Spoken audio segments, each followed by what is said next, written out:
This is the final part of the tutorial, and it is time to conclude this series with final two bosses. The first boss we are going to come across is Walter, the OG Dracula. Make sure that you equip Yellow Orb before you enter the door. You want to tear down his armor off by your first hit. Before that, make sure that you pre-selected Ruby. And then the real fight begins. Walter has several issues within this run, I would say, but regardless of the issue, there are a couple of things that you need to be wary of. According to DragonDarch, Walter has a slow and a fast pattern.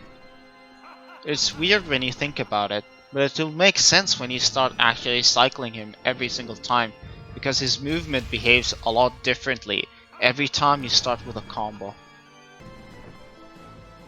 His vampire form attack, which pretty much covers almost the entire room.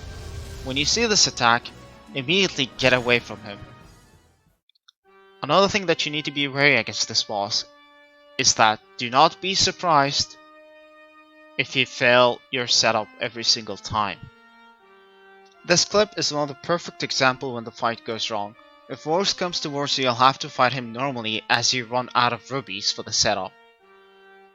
Now the question is, how do we quick kill this boss? What are the methods?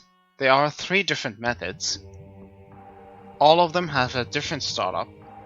However, the follow-ups are the same except for one combo, and this also can happen with the other combo, but this depends on how much Spirit Reaper hitbox will connect against Walter. And it also depends what Walter does to you. But this is something you don't need to dig deep into. This method should be the most reliable method. What you need to do is to activate Spirit Reaper immediately, and during the animation, activate the Black Bishop. Walk a little bit forward, and the moment that Spirit Reaper starts hitting, do this combo. Triangle, triangle, square, square, triangle. Sometimes, there's a chance that the third hit would not connect against Walter due to how he behaves, but as long as you get the last hit, you'll be fine, and as long as you have the combo going, you should be fine. What you need to do after that is immediately action cancel. So jump attack. After you're done attacking him, immediately go behind him. So circle around him, because there is a high chance that Walter is going to punch you, and that punch is one of the worst pattern ever. Activate 2 rubies as you get pushed back. Fortunately, I managed to push 2 rubies in time before he punched me, and it took me a bit to recover. Recover very quick from here, because the moment that Spirit Reaper is gone, then the combo gets dropped. 1, 2. Right after the Spirit Reaper is gone, the combo is still going, because I managed to hit Ruby in time. What you're going to do after that is draw up combo. Triangle, triangle, square, triangle, triangle. If he does not die from this hit, immediately action cancel into air whip extension. That's how it's done. Now let's move on to DragonDarch cycle. When you activate Spirit Reaper and the Black Bishop, you're gonna go slightly on the right or the left, depending which corner you want to push Walter. For DragonDarch case, it seems to be left corner is the most convenient. The combo you're going to do here is triangle, square, square, triangle, triangle. A short combo for draw up, like not the heavy one. This is the combo that you need to do. After that, you action cancel with the jump whip. The major difference here from what happened on my cycle and DragonDarch cycle, he got the triple bomb, which is one of the patterns that you recover much more quicker than I do with a punch. The last 2 rubies have to knock him up. Then the same idea. Triangle, triangle, square, triangle, triangle. You have to do the air whip extension in order to complete it. It's very fast, reliable as well. Like I said, it all depends on what Walter does. Now we can watch the whole fight properly. The next cycle that I'm going to show you, it does not involve the air extension combo, which is basically perfect Walter.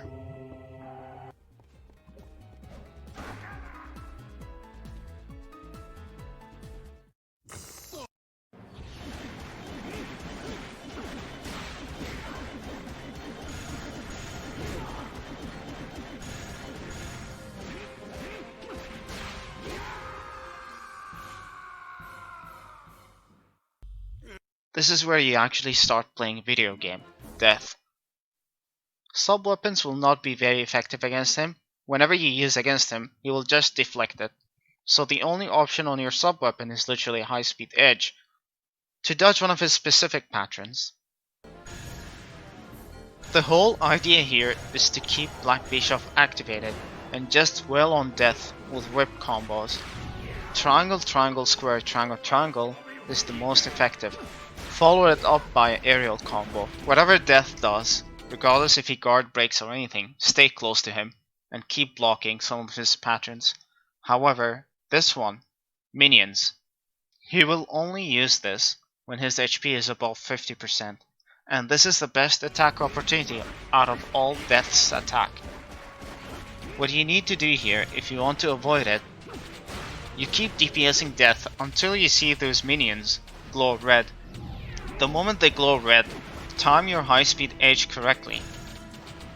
1, 2. This is the trolley pattern. If you get hit by it, you will get pushed back far away. Death will swing his scythe from his right side. Sometimes he will follow it up with his left side. You can dodge this by side rolling, but it is better if you block the first one and then dodge the right side the moment he starts doing the left one. Scythe hurl is pretty straightforward. You can just block the first hit and follow it up by a dodge. The energy bolt pattern doesn't really matter because Death will only use it if you're so far away.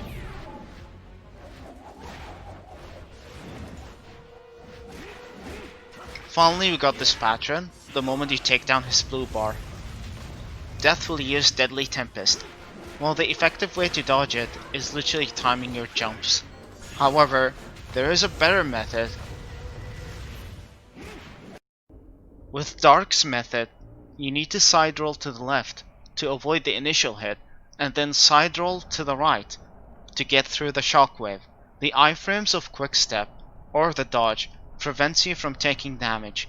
After that, you double jump towards Death, which gets you out of the way of the second one and puts you over its shockwave. Much like Walter, Death hits like a truck, so you need to know almost all of his pattern, in fact all of them. Overall for the DPS, like I said about the combo, the key thing is to make sure that your Black Bishop is active all the time the moment you DPS, and restore it with Diamond whenever it's possible. If you don't feel like that you're getting enough opportunity for a DPS, you could start using Flame Kick Cancel. Only do that if you feel like that you don't have enough time or you're too late to approach Death. Make use of your high speed edge to get close to Death all the time. The RNG factor of this fight is whether Death teleporting a lot or not, or using the minion patterns a lot. The moment you take down his blue bar, he will only spam Deadly Tempest, because that's one of the most dangerous moves. He will rarely use other patterns on the top of that. The timer on RTA ends on final hit for Death. However, the IGT does not end here, so hold your horse.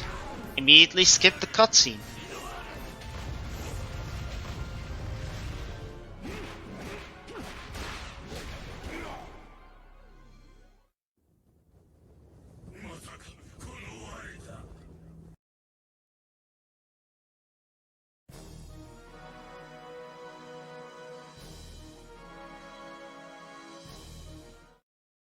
Once you skip the cutscene, make sure that you skip the credits and everything else.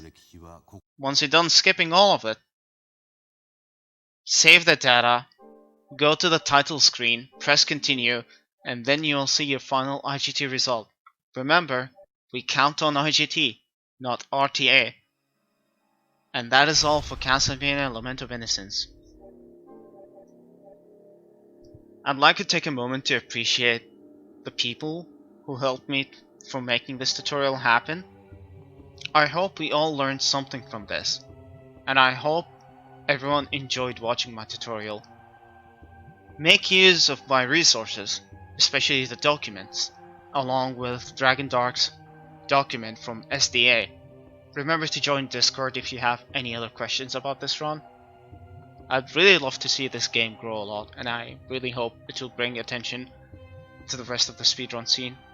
And that is all. Thanks for watching.